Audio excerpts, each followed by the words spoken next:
ಪಿಳಿಕುಳ ನಿಸರ್ಗಧಾಮದಲ್ಲಿ ಪ್ರವಾಸಿಗರ ಅನುಕೂಲತೆ, ಸುಗಮ ಪ್ರವೇಶ ವ್ಯವಸ್ಥೆ ಹಾಗೂ ಡಿಜಿಟಲ್ ಸೇವೆಗಳ ವಿಸ್ತರಣೆಯ ಉದ್ದೇಶದಿಂದ ಆಧುನಿಕ ಇ-ಟಿಕೆಟಿಂಗ್ ವ್ಯವಸ್ಥೆಗೆ ಪಿಳಿಕುಳ ಬಾಕ್ಸ್ ಆಫೀಸ್ನಲ್ಲಿ ರಾಜ್ಯ ವಿಜ್ಞಾನ ಮತ್ತು ತಂತ್ರಜ್ಞಾನ ಇಲಾಖಾ ಸಚಿವ ಎನ್.ಎಸ್. ಬೋಸರಾಜು ಅವರು ಚಾಲನೆಯನ್ನ ನೀಡಿದರು.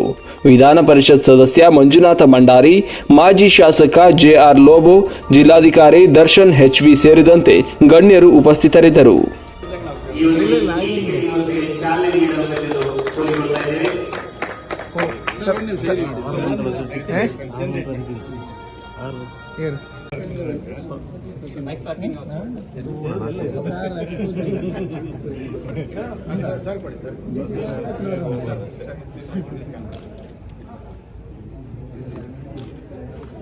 ಅತ್ಯಂತ ಸಂತಸ ಹಾಗೂ ಹೆಮ್ಮೆಯ ವಿಷಯ.